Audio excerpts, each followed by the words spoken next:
Alô pessoal, nós estamos aí ao vivo agora. Obrigado por você fazer parte conosco aqui, atender o nosso convite aqui do Craques da Paz, nesse podcast, mais uma ferramenta para podermos mostrar e conversar papo sobre futebol, sobre as influências do futebol, o legado do futebol na vida do cidadão, do homem, da pessoa e também na carreira, na questão da performance. E nós estamos aí dando nosso pontapé inicial hoje, né, com o nosso zagueirão, nosso capitão aqui, o Wilson Gotardo. Boa. Que muito obrigado por atender o nosso convite, né, já vimos programado um tempo e hoje deu esse início aí, essa oportunidade de estarmos juntos aí.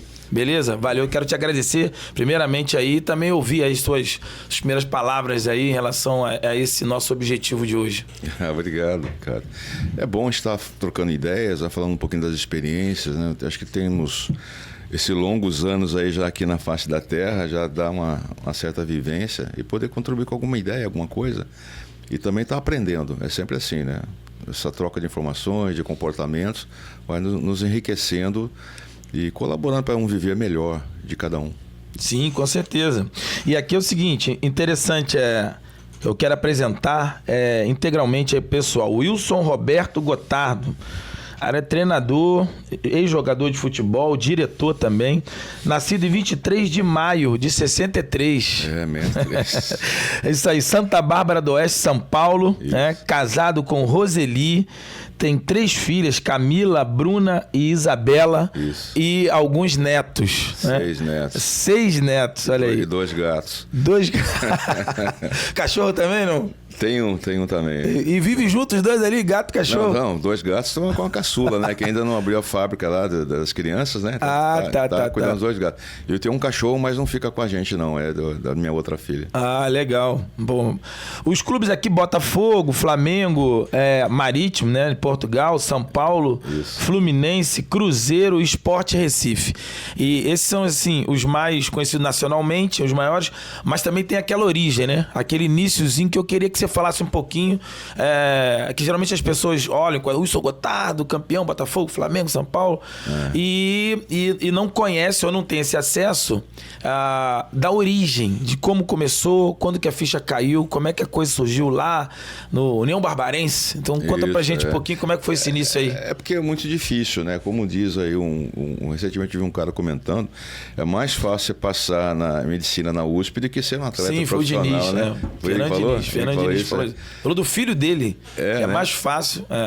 Hoje em dia, né? Antigamente a gente tinha as dificuldades da logística toda, né? De você ter realmente contatos com outros clubes e não havia a função empresário também não, era mais assim, aquele olheiro, né? Que hoje se fala observador, hoje se fala analista e treinadores também, que às vezes jogavam... o scout, né? Pessoal. Jogavam um jogo contra, um torneio, alguma coisa assim, uma competição da federação, às vezes tinha a possibilidade do treinador ver o seu trabalho.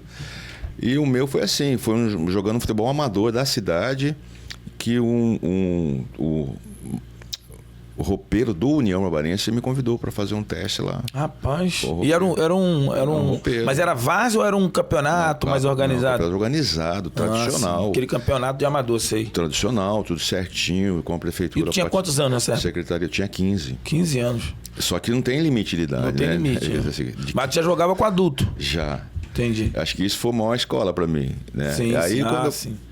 Passei o teste lá, foi ficando, né? Também brincava no gol. Eu jogava tudo que tinha de esporte lá, mesmo? né? Atletismo, basquete, vôlei, Isso é muito bom. Na época era futebol de salão, hoje é futsal. Fazia salto em distância, altura. Basquete e o vôlei trabalha muito bem a questão do salto, tudo, né? Que depois, como zagueiro, salto triplo, fazia tudo. Na escola, realmente, que esse é o maior pecado hoje em dia, né, dos colégios, não investirem nessa matéria, ou seja, nessa aula de educação física. E os alunos muito acomodados conseguem o seu atestado médico, e os pais são bem, né, passivos e tudo mais, e permite. Isso é um grande erro, né? E perde muita qualidade de vida. Muitos professores também de educação física se acomodam e botar a bola rolando só futebol. Menina queimado e garoto joga bola. Eu lembro bem que ele já faleceu recentemente, né? O seu professor Álvaro Alves Corrêa, que foi prefeito da cidade, ele era professor de educação física, ele levou toda a garotada, né, numa turma, a tirar a carteira de identidade. Você tem uma ideia. Colocou todo mundo no ônibus, né? E na época se fazia em outras cidades, acho que foi em Campinas, não sei, foi em Nova Odessa ali. Ele levou toda a garotada, assim, todo mundo a tirar sua carteira de identidade. Pá, olha só. Não era função dele. Não, né? Algo interessante, contribuiu né? muito. Bastante, né? E a confiança dos pais também nele, né? Deixar seu filho sair. Sim. Enfim. E assim fui, passei no teste, fui ficando, jogar. Eu não tinha atleta de base nenhum, porque era um coletivo por semana. E esse coletivo dia... E quando você foi o quê? Pra tua categoria do União Barbarense ou tu já foi profissional? Não, juvenil. Juvenil. Juvenil. Na época era juvenil, não tinha nada de sub aquilo. Sub-15. No caso você seria sub-15. Sub-15, aí já... Aí foi pro juvenil já, 17. 16, já ficando ali... Não, já jogava, já misturado com sub-20, né? Sim. E nessas brincadeiras de jogar misturado ali, um dia completei um coletivo do principal e fiquei. Não ficava mais sair. Aí 17 anos. No profissional? No profissional. Eu lembro até, recentemente consegui um número assim, então tentando atualizar na internet, mas é difícil, hein? Os caras são muito desconfiados, né? Qual é a fonte? Sou idiota ou a fonte, pô? Eu tô falando a fonte, pô. Você tá falando? Com 17 anos eu fiz 15 jogos no União Barbarense. É porque eu vi no Wikipedia, às vezes tem algumas coisas que não estão atualizadas, né? Dão alguma informação errada lá. Tem que ter calma também. Tem uns enganos também, uns equívocos. E aí, dali do União Barbarense, como é que rolou o Guarani? Tu já pulou? Aí o negócio já começa a ficar mais sério. Não, então, aí que tá. Esse jogar, que eu tive recentemente falando com o pessoal da garotada da Marinha lá do Paissandu, lá da Ilha do Governador. E eu falei pra ele assim, eu tava jogando, o que tinha que jogar, eu jogava. Sim. Né? E jogava com gosto, com prazer. Eu acho que foi a melhor fase da minha vida, porque quando envolvia 100% amor ao futebol. Né? Bem genuíno, sabe? Aquele negócio gostoso. Porque você perde depois o encanto quando você vai conhecer os bastidores, né? Sim. Mas aquilo era 100% amor, dedicação à profissão, que não era profissão, na verdade. Era o prazer, exatamente, era o prazer mesmo. Tava ali naquela do... Aí eu falei para aquela garotada o seguinte, assim, vale a pena você fazer bem feito, porque tem sempre alguém olhando. Foi assim quando eu cheguei no União. Sim. E foi assim quando eu fui pro Guarani. Num jogo despretensioso, que eu não era nem o motivo da ida do treinador lá, do Guarani, acho que era um ponto esquerda, não sei. Aí eu joguei de volante. Rapaz, é sempre assim. O cara que vai lá olhar um outro e termina... Eu joguei de volante, cara. Volante? Volante. Caramba. Eu jogava nas 5 atrás, né? Rapaz. Essa foi a minha base. Né? Joguei de volante. Sim. E aquele volante de contenção, cobria os laterais, cobria os meios. Que hoje seria o primeiro volante. Seria o primeiro volante, basicamente. Porque não tinha como mais ser um segundo volante naquela época. Naquela época eram meia. 4-3-3. 4-3-3. E os meias eram baixinhos e... Meia direita e meia esquerda. Habilidosos, né? Eles eram bem construtores, né? Eles não eram marcadores, né? Então, chegava faltando 10 minutos, já estava... destruído, né? Morto já, correndo pra todo mundo. Porque ainda tinha que ajudar os laterais, né? As coisas todas. Laterais. Muita coisa, não tinha muito conhecimento não tinha os atalhos ainda, né, cara? Não tinha eu brinco com o pessoal mais novo, né? Claro, brincadeira. Tinha essa mangaba de dois, né? Eu marco na direita, você marca na esquerda. Volante, era o cabeça de área. Era o para-brisa ali, cobria tudo, ia na frente, dava pique, voltava. E não sabia nem com quem ia jogar, pô. Então você jogava contra... Esse dia foi contra o Primavera de Indaiatuba, não sabia quem era no meio direita lá, não sabia quem era no meio esquerda, não sabia nada. Vamos pro jogo. O jogo é jogado, na bolinha pescada. E assim, não tinha nada de, ver o vídeo aqui, ó, esse meia, nada disso, cara. Na hora você já construiu a ideia de jogo, né? Logicamente tinha um treinador que sabia alguma coisa do adversário. E aí você já ia pro jogo e a imposição sua. Força física, tática, técnica, liderança, são imposições, né? E assim eu fui construindo. E após esse jogo surgiu o convite para o Guarani, fazer um teste no Guarani. Eu fiz um teste no Guarani com 18 anos, né? E fui aprovado, mas não fiquei, porque eu retornei para a União. Sim. Acho que esse é tempo de janela, né? E quando eu retornei, eu assinei o primeiro contrato profissional com 19 anos, né? Fiz o teste em 82. Legal. Não, eu fui para 82, final de 82, mas assinei o primeiro contrato profissional em 83. Porque na época o amador podia jogar em cima. Podia. Acho que 2 ou 3 desses amadores, né? Ainda assim. Pode ainda amador jogar no profissional, você tá falando? Não, você tem que ter contrato profissional, né? Você já assina já com 16 anos, se eu não me engano. Não sei se mudou alguma coisa. Não, só se ele for menos de 20 anos. Entendi o que você tá falando. Acima de 20 anos tem que ter contrato profissional. Mas o menino de 19 anos, ele pode jogar de amador, ele pode jogar no profissional. Não precisa ter contrato. Tem que assinar um contrato profissional hoje em dia, mais ou menos. Até por garantia do clube, né? Todos assinam. Sim. O ideal seria isso. Não tem como. Tem o direito de formação, né? Que é onde há o maior sequestro, né? Dos clubes, um tentando pescar no aquário do outro. Mas tem uns times pequenos aí que não faz esse contrato. Bota o menino só federado e às vezes dá problema, você tá falando. Federado, não tem garantia nenhuma. É possível, né? Poder pode, mas não é bom fazer, né? Com certeza. Botar um moleque de 18 anos no profissional, que já mostra ter condição, só federado. A história já conhece bem, porque eu trabalhei nessa área comercial de atletas, né? E eu vi muito isso assim. Eu tenho que pensar na minha vida, eu tenho que cuidar da minha família. É como se eu e você não tivéssemos família. Eles só pensam neles, que eles querem realmente fazer os melhores contratos, os melhores clubes. E quando você tem a chance também de dar uma guinada, de também ter um bom retorno, sim, é a hora que você é deixado para trás. Isso é recorrente, tá? Eu não estou falando só comigo. Eu vejo sempre acontecer com os empresários mais fracos economicamente, né? Porque eles são engolidos pelo poder, né? Tem empresários tem um sistema muito forte, milionários, enfim. Ou você aceita as condições de parceria, ou você já era. Não, e tem meninos aí que tu vê, às vezes o torcedor, por que o fulano subiu tão bem? Por que ele sumiu?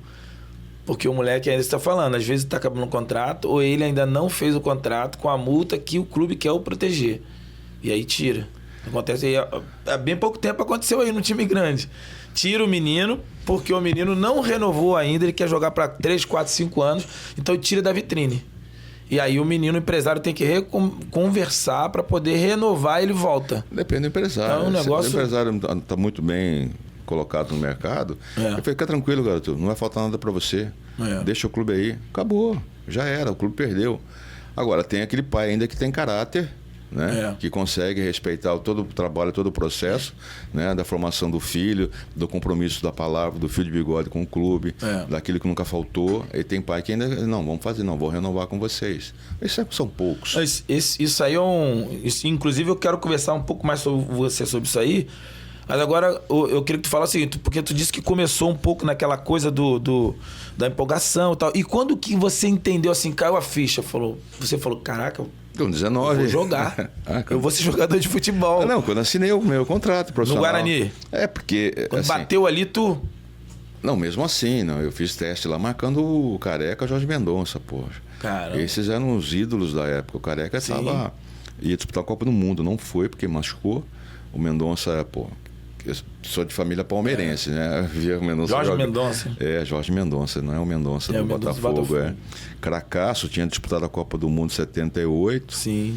Estava muito bem para ir na Copa do Mundo de 82, né?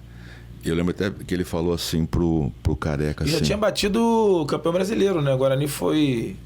Então, o Guarani foi campeão brasileiro em 78 contra o Palmeiras. Né? Aí eu acompanhava o Mendonça e tal. Bom, o teste foi muito bom, foi puxado, fui aprovado, mas não permaneci, né? Foi quando eu voltei e depois assinei. Porque assim, quando o garoto fala assim, eu quero assinar um contrato profissional. Profissional, essa coisa assim. E aí eu me senti profissional realmente quando eu assinei. Sim. O contrato. Eu não me senti, porque eu não tinha essa segurança. Não tinha caído essa ficha ainda. Não. Eu falei, agora eu sou... Bateu o Guarani. Agora eu realizei o meu sonho. Hoje eu sou atleta profissional. Aí do Guarani tu foi pra onde? Fiquei 4 anos lá, no Guarani. Assim, peguei seleção de novos, campeão em Toulon, 83. Foi tudo muito rápido, né? Sim. E 85 foi um campeonato maravilhoso também. 86 comecei o campeonato, aí fiquei sem contrato. Esse é o lado ruim da legislação antiga. Deixou acabar, Fiquei sem contrato, mas não era livre, era preso, né? Por causa o passe era preso ao clube. Então você não tinha receita nenhuma, você não tinha nada, né? Não tinha nem o rachê lá dos bichos, né? Que dividia, não tinha nada disso aí. E aí fui afastado, né, por decisão do presidente. Não vou renovar com você, fiquei parado. Aí o Náutico veio, me contratou por 3 meses, fiquei lá 3 meses em Recife. Novinho, hein? Era novo, cara. Tinha 21, 22 anos. Isso foi o quê? Foi um jogo? Alguém que indicou? Alguém que botou você lá, indicou? Fez algum jogo com o Náutico? Não. No Guarani? Não, já era profissional, né? Já tinha jogado brasileiros, Série B, Sim. tinha vários... Série Prata, né? Essas coisas todas que era tinha. Taça de Prata? Taça de Prata. E aí o empresário me levou para lá. Fica lá, cara. Você dá pra não perder o ano todo. E quando voltei de Recife, que foi um ano que uma competição começou num ano, acabou no outro, né? Que o brasileiro, acho que acabou em fevereiro de 87, mais ou menos, ou janeiro de 87. Eu voltei e em seguida o Botafogo me ligou. Aí foi quando vim para o Rio, acho que em março ou abril de 87. E qual nessa caminhada aí, qual é o time que você entende que foi a virada para você, né, chegar onde você chegou, onde você sentiu assim, o ponto que foi, ou um clube, ou um jogo, alguém que te viu, qual é o ano, ou uma temporada que você falou que você entendeu que foi a virada importante na tua vida para chegar à carreira onde você chegou? Eu acho que tive várias viradas na vida, cara. Né? A minha vinda para o Rio mudou totalmente, né, aquilo que eu pensava sobre vinda futebol. Minha chegada no Rio, assim, eu me senti aliviado, porque eu não tinha contrato, eu não tinha nada. Eu tinha uma família e não tinha um dinheiro para fazer mercado, não tinha nada. Pô. Tinha reservas que estavam acabando, né? E também, assim, eu não via muito... Eu tenho que tomar muito cuidado de dizer isso, porque... Se eu não percebi, não quer dizer que não aconteceu, tá? Sim. Eu não percebi um movimento assim, pô, traz o menino de volta, deixa o menino aí com a gente. Sim. Entendeu? É menino, pô, 22 anos, né? Deixa o menino com a gente aí, pô. Deixa aí, pô, cara, é pai de família, já tem um filho, uma filha, né? Assim, aí eu fiquei... Depois você vai pensando, você vai maquinando, pô, por que ninguém tentou me ajudar na época, né? Assim, enfim. Porque depois eu aprendi a fazer isso. Falei, não, já que ninguém fez comigo, que eu não percebi, eu vou tentar fazer com outros casos aconteça casos assim, né? E ao longo da minha vida toda, você conheceu o pessoal da base do Botafogo, você deve ter algumas dessas histórias. Sim. Que eu procurei fazer com que eles tivessem assim... É sofrível, tá? Sair da base é sofrível. Ainda mais com salários atrasados, né? Tem um... E a torcida, ela é impaciente. Ela quer que o jogador saia da base e que seja o máximo já com 20 anos. Não dá. Não tem como ser. Aí não tem paciência que ele aos 21 ele já está jogando 90%, 80% do potencial dele. É porque tem alguns que isoladamente acontece isso, essa guinada violenta, e o pessoal acha que todo mundo vai ter que encontrar isso aí. Esses são os fenômenos, né? Esses são o Neymar da vida, né? Foi o Robinho, esse pessoal, os Ronaldos, esses são os fenômenos. Isso parece que já nascem pronto.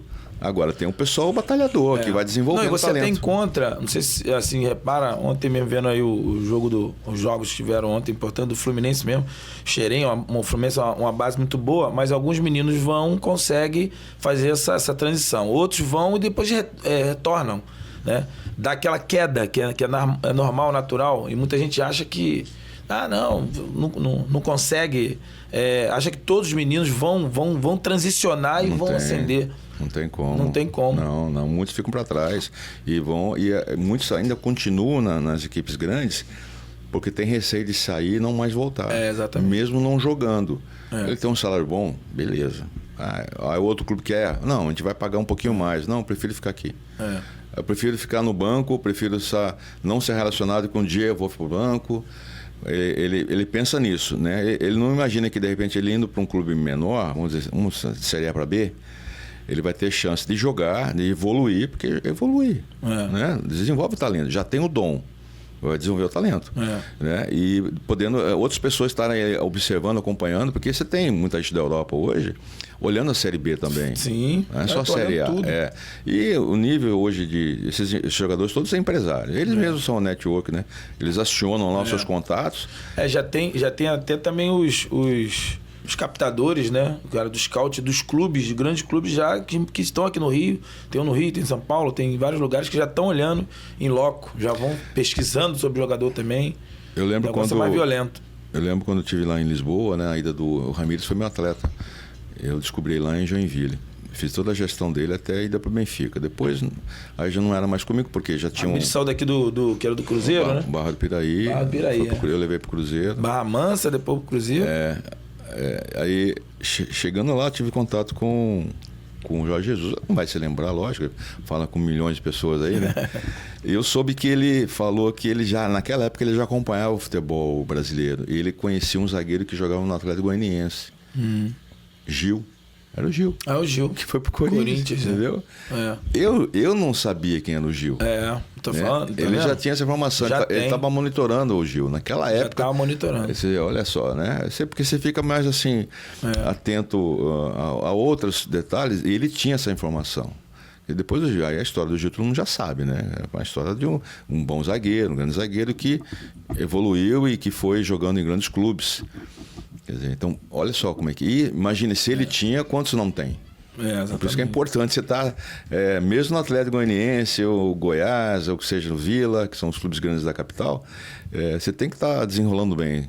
Né? Não fica, esse jogo não tem TV, esse jogo não é contra aqueles grandes, mas tem sempre alguém olhando. Com certeza. Tem sempre olhando e o cara tem que entender que aquilo ali pode contribuir. É um jogo simples, aquele joguinho de chuvoso, né? Estádio vazio, aquilo ali, às vezes... Até por uma boa performance, o cara vai entender também, um jogo desse, às vezes não tá valendo muita coisa, o cara consegue performar, então esse cara é digno de ser olhado, né? Eu queria que tu falasse o seguinte, nessa tua trajetória, qual seria o ponto aí que tu definiria como sendo um ponto de maior de adversidade na tua vida, ou se passou na tua cabeça de você desistir, chegou ao ponto de você pensar até em parar, desistir, ou uma contusão, um problema sério, como jogador ainda, na tua trajetória? Foi justamente esse período no Guarani que eu fiquei sem contrato. Né? Ele tentou trazer... eu tenho que dar um contexto na história, né? O que é assim? Eu era capitão. Inábil, não tinha ainda a capacidade para ser capitão, mas fui escolhido e tomei decisões favoráveis a alguns atletas, né? Especificamente um atleta que sofreu uma lesão, e o presidente não gostou. Aí ele falou, não, você não pode fazer isso. Eu falei, mas ele está precisando de cirurgia. Ele tem que passar por cirurgia. Se o senhor não fizer, alguém tem que fazer, pô. Machucou em treinamento, né? Como eu já tive lesão treinando, e eu paguei do meu bolso depois. Falei, era muito bobo, né? Na verdade, quem tinha que pagar tive fratura no dente, quem tinha que pagar era o clube. E fui eu que paguei, pô. A inocência. Bom, enfim, aí ele ficou chateado e falou, não aceito a sua sugestão e um dia eu te acerto. E acertou, fiquei sem contrato, né? Bom, aí ele trouxe os zagueiros, até essa história é interessante. Ele trouxe lá 3 zagueiros e os 3 não ficaram. Ele não tinha mais como trazer. Ele falou, não, vou renovar o contrato com você, vou pagar aquilo que você quer. Eu falei, não, aquilo já não é mais. Agora é aquilo mais X. Agora já subiu. Aí ele ficou maluco comigo, né? Aí eu falei, não, mas tudo bem, na próxima a gente pega. A minha esposa estava comigo. Eu trouxe ela só para você ver como é que o que ele fala. Minha esposa ficou assustada, não sabia nada no mundo da bola, né? Aquele dia ela estava comigo. Aí ele realmente depois me afastou de vez, né? Eu fiquei assim. Mas também começou ali, assim, quando eu dei uma resposta atravessada para um jornalista. Ele só falava mal do Guarani. Falava mal. Falei, cara, você só fala mal, todo jogo joga mal, não é possível. Você é Ponte Pretano. Ali começou meu calvário ali, cara. Ali, filho. Aí eles se uniram. Ali todo o jogo. E essa questão em Campinas, isso rola mesmo, Ponte Preta e Guarani, preto e verde. Campinas e São Paulo. São Paulo.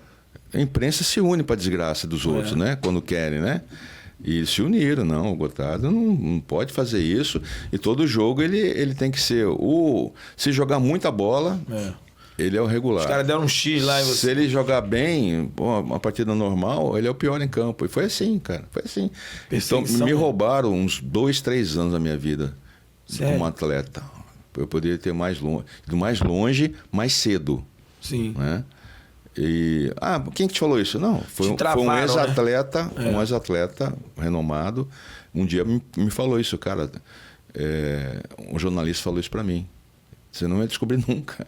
O jornalista falou que você, Gotardo, você vai ser sempre o pior em campo. Se jogar muita bola é normal. Eu falei, cara, tu tá falando então aí, tá explicado porque... Tu tá falando aí de um quê? Uns 20 anos, 30 anos atrás, né? A década de 80. E isso parece que tu acha, na tua visão, isso acontece hoje ainda? Acontece muito, mas só que hoje você tem os assessores de imprensa, existem relacionamentos, né? Existe hoje o futebol, ele está entregue. Mas tem aquele cara que de repente um grupo de empresa ou de uma empresa, ou um grupo de um segmento de comunicação ou um jornalista mais conhecido que não gostou de um tratamento, o cara chegar e fazer aquele boicote ali com os jogadores.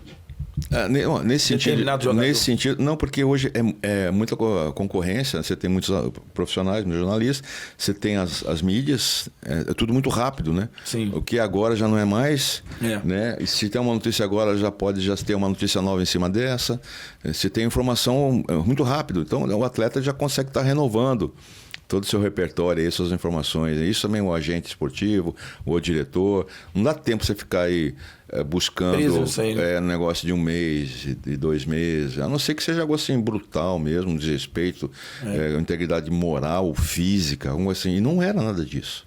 Apenas foi... Eu respondi a um jornalista que nunca estava bom para ele. Muito menos do que o Renato Gaúcho fala hoje em dia. É muito menos. É o que o pessoal fala, por exemplo, assim, na Copa do Mundo, quando o Dunga ele cerceou direito de alguns acessos que a Globo tinha até então. O que normaliza aí no meio de comunicação é que houve depois ele teve um entrave lá com o Escobar também, isso foi ao vivo, todo mundo viu. E parece que houve uma busca ali, e uma resistência que houve, que a Globo entrava, fazia ao vivo, e o Dunga vetou isso, né? Então o pessoal... não deu exclusividade. Não deu exclusividade. Na Copa seguinte, que foi aqui, o Luciano Huck lá dentro da... Então o pessoal fala isso, que houve um tipo de resistência ao Dunga por parte da Globo, isso tudo. Porque na verdade ele perdeu só o segundo tempo contra a Holanda, né? E onde estavam os outros jornalistas das outras emissoras, dos outros meios de comunicação? Onde estavam ele para não entender que o Dunga ele deu uma posição democrática, que todos tivessem a mesma oportunidade, exatamente. Né? Esse é justo? O Dunga estava certo. Primeiro que ele já não é muito querido, né? Ele como diz antigamente, se usa esse termo, boca dura, Geração né? Dunga e tal. Não, pessoal... Fala mesmo que pensa, né, cara? Às vezes fala coisas que às vezes são coisas fortes, intensas mesmo. Você não precisa ser obrigado a concordar com tudo que ele diz, né?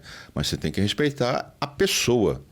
Sim. A opinião não precisa respeitar, a opinião deixa pra lá, pô. Daqui a pouco alguém vai botar uma opinião aqui e vai falar, eu posso responder ou não. Mas eu não vou faltar com respeito à pessoa que está opinando, a não ser que ele seja um cara estúpido demais, né? Que vem para uma ignorância, aí sim, quem sabe. Aí a gente solta. A gente entra nesse assunto aí que, assim, eu também vejo, até o próprio Neymar, algumas coisas. Às vezes o cara dá um mole de algumas coisas ali, outra, mas a gente sente que alguns jogadores, por não querer fazer adesão a um grande segmento, ele sofre alguns detrimentos, sofre algumas injustiças, né? Um tratamento diferenciado, depreciativo. E o que eu vejo alguns assim que, se fosse fulano de tal, não teria esse tipo de matéria, não teria esse tipo de exposição, né? Parece que... Eu acredito que a imprensa, às vezes, elege, né? Elege alguém, um ou outro, e ali passa batido, e outros não. Outros são mais... Muitos atletas estão ganhando espaço na imprensa, né? Ex-atletas estão aí ganhando espaço pelo convívio, né, com a classe, pelo histórico todo, né, pelo que ele viveu. E eu acho que está se identificando mais com o telespectador, ou com o ouvinte. E você vê, o Bem Amigos só tem ex-atletas. Né? Agora boleiragem. Agora é boleiragem, estão no boleiragem. Minha amiga acabou. Então, o Galvão Bueno era ruim? Lógico que não, pô. Fantástico, gostava dele. Né? Entre outros ali que participavam. Alguns outros eu não gostavam, mas enfim, isso é um direito. Agora, hoje não, é uma outra linha de trabalho, né? De raciocínio. E muitos estão ganhando. Alguns ex-atletas também comentam bem. Outros passam um pano também, vê o lance, assim, mas não comenta aquilo que viu. Principalmente aquele que saiu há pouco tempo daquela equipe, você sente claramente que o cara tem um receio um pouco maior. Né? Cara, mas aí o torcedor também é enganado, né, cara? Se você vê uma jogada que é um contato normal, né? Essa semana teve uma jogada que o cara dividiu uma bola com os 2 pés, ele errou o timing da jogada. Realmente ele foi pisando na bola. a ideia dele era pisar antes, né? E ter uma dividida forte, né? Mas foi muito forte a dividida. Acho que não chegou a atingiu de leve o adversário, né? Não, cartão vermelho... Você acha que hoje a arbitragem protege mais o talento do tempo atrás? Os zagueiros, o cara que defende, ele está sendo mais rigoroso? Está mais difícil de defensor jogar? Ou você acha que não é a mesma coisa? Em termos de arbitragem? Não, a arbitragem não protege ninguém. Ela está tentando se proteger, é isso que acontece. Hoje tem o VAR é o maior escudo que criaram para eles, para os auxiliares, para o árbitro de campo. Eu conheço o árbitro que falou assim: eu vou usar o menos possível o VAR, mas já não pensa mais assim. O VAR, né, é a maior fuga que eles têm para tudo, né? Não deu para ver, alguém passou na frente, né? O lance foi muito rápido, né? E às vezes ele espera para ele não cometer o erro, ele vai no VAR. Às vezes ele viu que foi pênalti, ele viu que foi fora da área, né? Aí a torcida não é razão, e quando não é razão é emoção, e a emoção comete erros. A torcida vai exige algo dele, ele entrega, depois o VAR vai lá e anula. Né? O que acontece é que a imprensa, a mídia, de uma forma geral, ela protege alguns jogadores. Vamos falar assim, o Neymar já sofreu quantas faltas na vida? Várias não, milhares. Milhares. Inclusive ele fica fora da Copa do Mundo de 2014 aqui, 7-1. Aquilo foi agressão. Então, e nem foi falta. Aquela joelhada por trás que ele teve lesão na Colômbia, né? Contra a Colômbia. Aquilo foi golpe. Foi um golpe. Foi um golpe de joelho. Aquilo para lesionar o cara. Sei lá o que foi aquilo. Podia ter aleijado. MMA. Ele deu sorte. Então, naquele lance, o juiz não deu falta. Ele não deu falta. Quer dizer, entendeu? Então, nem falta foi naquele lance. Tinha que punir um árbitro desse. Exatamente. Daí, então, o que você está falando, alguns jogadores parece que já tem algum certo estigma, né? São estigmatizados. Porque tem o pessoal das narrativas, né? Tem exatamente. O pessoal das ideologias, e que até o cara fala assim, não, tudo vai depender da nossa narrativa. Se a gente tiver a narrativa certa, a gente vai ter sucesso. O cara fala aí, toda hora fala isso aí, o cara aí, um presidente aí. Quer dizer, então, aí criou a narrativa, cria-se a verdade. Aí cria a verdade dele, acha que todo é a verdade absoluta e as demais histórias, as verdades, não tem nenhum valor. E agora está voltando para os treinadores também, né? Os treinadores agora, já tomam logo amarelo e o negócio está... Eu acho que... Então, mas aí você tem que saber, mereceu o cartão amarelo? O que ele falou?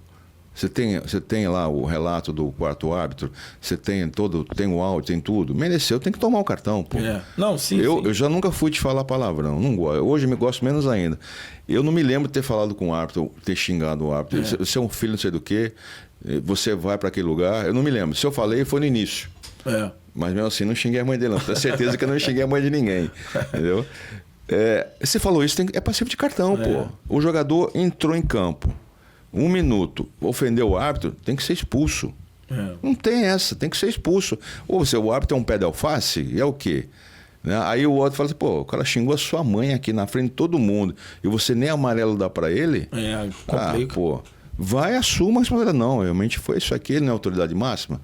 Ele não manda até no comandante da Polícia Militar que tá lá dentro, Enfim. Agora vamos fazer o seguinte, vamos bater um papo agora sobre você mesmo... voltar aqui Você falou da família, são filhas, são netos. E o que o Gotardo hoje... O que você gosta de fazer? Fora em casa, lazer, livros, filme? Você é um cara que gosta de filme, não? Eu gosto, vejo bastante filmes assim. Não tenho nada... Tem algum hobby que você gosta de fazer assim... Fora do... Cara, eu não gosto... Já gostei muito de treinar. Hoje eu gosto menos, mas eu treino. Faz academia? Não parece não, mas eu treino. Caminha, parece que joga bola. Não, eu gosto de fazer os meus treinos, né? Eu faço meus trabalhos de mobilidade, né? Funcional, faço trabalho de força também. Joga pelada ainda? Jogo pelada, sim, mas depende da idade dos caras, né, cara? Não adianta. Não tem mistério. 10 anos a mais, 20 anos a mais, isso vai comprometer o desempenho, né? Se pega um cara de 30, 40 anos, esquece, não tem como acompanhar, né? Não dá nem para entrar no radar. Quer dizer, então, assim, faço minhas leituras, são leituras assim curtas, não faço leitura de livros de 500 páginas, não vou fazer. Muito voltado mesmo para aquecimento pessoal e conhecimento técnico, né, do futebol que eu gosto, né, da modalidade esportiva, pode ser outros também, como vôlei, enfim. Cozinha, não? Ah, básico. Minha esposa que não me veja falar isso aí. Mas ovo frito faz, né? Não, pô, faço omelete caprichado. Omelete, ela não faz igual o meu, não. Cebolinha, tomate e tal. Faço isso aí, coloco um pouco de leite também, tempero. Faço churrasco em casa. Churrasco. Tiver que fazer uma pizza. Qual é a comida que tu mais curte, assim? Ah, eu gosto de, assim, eu gosto de carne, bastante, sim, carne. Eu gosto de ficar beliscando, cara. Achei isso é a desgrama da vida. Essas coisinhas beliscando. Petisco. Essas coisinhas assim, às vezes um docinho ali. Né? Assim, lava a louça, passa a roupa. Passa a roupa. Ajuda a lavar o banheiro. Faço um pouco, cara. Faço um pouco. Quando ela pede, é igual a mim, fala pra mim, você tem que me usar, você tem que saber escalar. Quer que eu lave? Cara, tem imagens eu fazendo isso aí, é hilário. É hilário. Eu fico zoando, né, cara? Faz a imagem aí, eu tô lá fazendo, ajudando, tem que ajudar, pô. Isso não vai. Isso não machuca a minha masculinidade, não, cara. Com certeza. Pô. Tem gente que mostra o tornozelo aí com calça comprida mostra o tornozelo. Fala que é menos masculino, pô. Aqui que eu. Só porque eu vou ajudar minha esposa e você menos, pô. Não. Enfim. Cara, mas ela pede. Tem mulher que gosta de pedir, tem mulher que não pede. Ela não gosta, assim, ela não pede. Não escala, não? Eu ofereço. Não, mas eu ofereço. Mas tem uma coisa importante que eu acho que o homem tem que ter em casa, ele não fazer bagunça. Eu acho que isso já ajuda é uma contribuição. Já ajuda não fazer muito, bagunça, não deixar a toalha molhada lá. Né? Sapato largado. Sapato você tem que ter. Ele tem um tempo antes de você guardar no armário, né? Ele tem que respirar, você tem que limpar, tal. Às vezes eu acumulo uns 2, 3 ali, depois eu vou guardando também. Vai botando. Tem que botar as coisas em ordem, né, cara? Não sujar, não desarrumar, você já ajuda bastante. E hoje tu já tá os filhos tudo criado, né? Os netos de vez em quando invadem lá, né? Mas geralmente você e ela. Tenho 3 netos aqui morando no Rio, né? E tem 3 que não moram no Rio, né? Moram fora. Moram do país. Eles estão sempre lá, eles gostam. A casa de vô é a melhor coisa que tem para eles. Tudo pode acontecer, né? Assim, tem aquele sorvete surpresa, as coisas todas. Eles se divertem com isso, assim. Eu levo os netos para o parquinho também, né? Tem o Heitor, que é o mais novinho. Tem 7 anos, começou a se interessar por futebol agora, então começou a jogar agora. Quer dizer, é canhoto. Eu falei, vai ser atacante. Vai ser atacante. Nada de zagueiro, nem nada meio campo. Mas a turma agora que é zagueiro canhoto, Gotar. Não, eu não sou... Bom, eu tenho minhas restrições quanto a isso, né? Né? Mas são minhas ideias, né? Eu não vou falar também, faz um pix se quiser também. Aí eu falo. Mesmo? Orientações de Gotardo. Mas são minhas ideias. E cada vez que eu comento com algumas pessoas, eles passam a observar por que eu tenho restrições. Você diz restrições em relação para determinadas posições sim. que o cara é canhoto. Sim. Né? Aí os caras, bem que você falou, né? Você tinha razão, hein? Agora eu passei a observar, hein? Essa coisa do zagueiro que joga pela esquerda tem que ser canhoto. Isso aí que você... Não tem que ser canhoto. Tá. Não tem. Você é maluco? Não dá certo. Bom, na frente... Vou falar com o Ricardo Gomes, não deu certo. O André Cruz não deu certo. Angelim não deu certo. Mas maluco? Os caras jogavam bem. Vários jogadores jogavam pela esquerda e era destro, né? O que você tá falando? Não, eram canhotos mesmo. Sim. Não. Digo, você diz que não necessariamente precisa ser canhoto o cara que joga pela esquerda. Não precisa ser. Então, exatamente. Então, jogadores destro que jogaram pela esquerda e fizeram boa carreira. Sempre. Então, isso aí. Muitos, a maioria. Agora tu acha que lateral dá? Não, lateral tem que ser esquerdo, tem que ser canhoto. Só o Júnior que eu conheço. Júnior, eu posso derrubar um argumento seu dizendo assim, qual lateral direito canhoto que você viu que fez sucesso? Não, eu não conheço. Nenhum, pô. Uma lateral destro que jogou no lado esquerdo, vários. Marinho Chagas, né? O Júnior também. Se a gente puxar aí, vai achar mais alguns. Atualmente, hoje, a gente não vê, né? Atualmente, hoje... Passou o Júnior, teve o Mazinho, depois foi deslocado... Mas hoje em dia tá aí uma boa observação. É difícil tu ver. Na frente que tu vê, né? Invertido. Não é fundamental você ter um lateral esquerdo canhoto. Não é necessário. Né? Ontem o Guga jogou de lateral esquerdo. Assim, ser destro, né? Não precisa não. O cara sendo um canhoto ali na lateral, resolve. Nós citamos alguns destros que deram certo, né? O Guga não é dele ali. Ele não vai conseguir jogar. Quebrou um galho. Quebrou um galho. Num jogo, né? Um jogo só. Um jogo Tanto é que sentiu tudo, sentiu bem. Primeiro que sente o ritmo, né? É um pouco diferente e tal. A perna de apoio é outra, né? Os cortes para na hora da virada, de saída. Entendeu? Aí você tem a participação dos demais jogadores para ajudá-lo também. Às vezes ajuda, às vezes não ajuda. Às vezes fica dentro fazer aquele corredor ali, do lado direito tem o que faz, do lado esquerdo já não tem. Aí complica já o cara. O Guga no Atlético Mineiro, ele jogava lá, ele ia pro meio.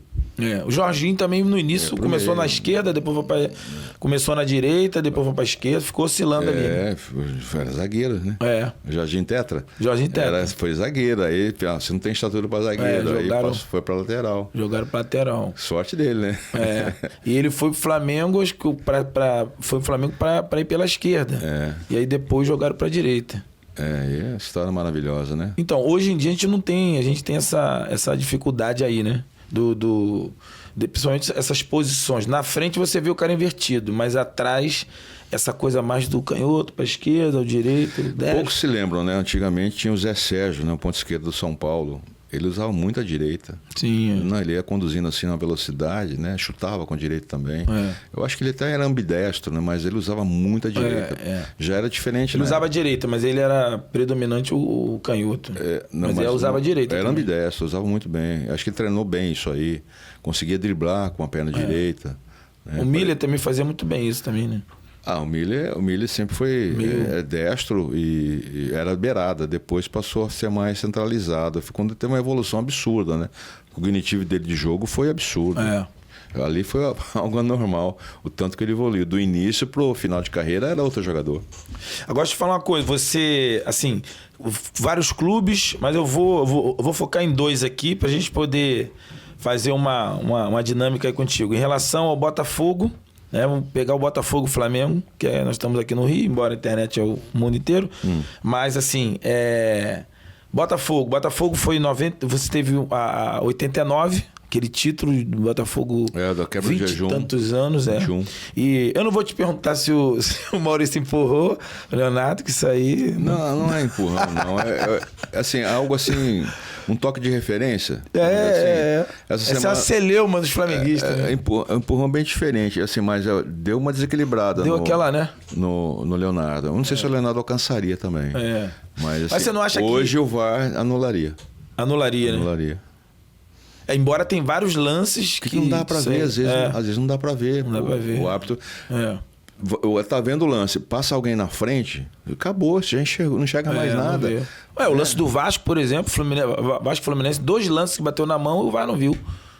Não, ali dá pra ver, pô. Não, sim, eu vi em casa, você viu, mas o VAR, o áudio, inclusive no Boleiragem aí, o Roger fala isso. O áudio veio a público, né? O áudio, os 4 caras estão lá com vários vídeos, ele foi inconclusivo. Ele chama o Daronco. E no áudio eles não sacramentam pro Daronco. Ficou inconclusivo. E aí o Daronco resolve manter a decisão de campo. Com dois toques nas mãos com o VAR. Na dúvida tem que ser a vantagem do ataque. Né? Existe uma interpretação que é assim, na dúvida é a vantagem do ataque. A regra deles mesmo fala que o defensor é interpretativo quando a bola bate. Mas no ataque, a bola bateu, a bola tem que ser... Parou. Tem que parar. Entendeu? Exatamente. E foram 2 vezes ali, mas esse lance aí, 89, depois você foi campeão 95, campeão brasileiro também no Botafogo. E a torcida... O Botafogo eu tive, assim, acho que 12 conquistas. Sim. Torneios na Europa, na Ásia, aqui na América também. Acho que ao todo cerca de 25 títulos que eu vi aí. É muita coisa, hein, Dá pra chegar mais aí. Dá pra chegar uns 30 ali, cara. Né? Eu tive 3 vices, né? Doídos pra caramba. 4 vices. Todo título tem sua importância, todo torneio tem sua importância. Aquela história, né? Você dá a importância que você quer. Um torneio no Japão, um torneio na Rússia, que foi o torneio presidente. Sim. Jogamos contra o campeão da Rússia e o campeão francês. Bacana, Botafogo sobrou. Era aquela equipe de 95 ainda, estava entrosadinha, jogando super bem, né? Botou os caras na roda. Você esteve nos 2 grupos. Qual grupo que você acha que... Não pode ficar acima do muro, não. Tem que definir. Qual grupo você acha melhor? O grupo. São dois grupos diferentes. 2 momentos e tal. Não, diferente. Você, análise do Gotardo, você olhando. Dois grupos diferentes. Você tinha um grupo bem profissional, de 89, bastante mesmo. Só focadão, né? Que não dava trabalho pro Espinosa, nada, não precisava nada, todo mundo focado. O churrasco rolava na boa. Era bem light, né? Tinha um ou outro só que dava umas escorregadas, né? Mas depois eles se enquadraram aí. O grupo, a equipe bem de amassar taticamente o adversário. Sim, 89. Fazia o adversário desistir de jogar. Era a maneira que a gente jogava. A gente tanto dá aquelas marretadas, vamos marretar que chega uma hora vai quebrar, né? Era assim, então era muito focado, não tinha nenhum momento, passava assim, vamos desistir na mente do Eu vi alguém do grupo de vocês de 89 falar que vocês estavam certo. Certo assim, sem nenhum orgulho, prepotência, mas certo no grupo. Vocês estavam certo que seria campeões nessa final aí. É porque a gente mostrava isso em campo. Né? Fizemos todos os clássicos e todos nós somos superiores a eles. Né? Chegamos o campeonato valia 2 pontos, tá? Não 3. Aproveitamento foi 82% na competição. É muita coisa. 82% é muita coisa. Então, foi muito bem.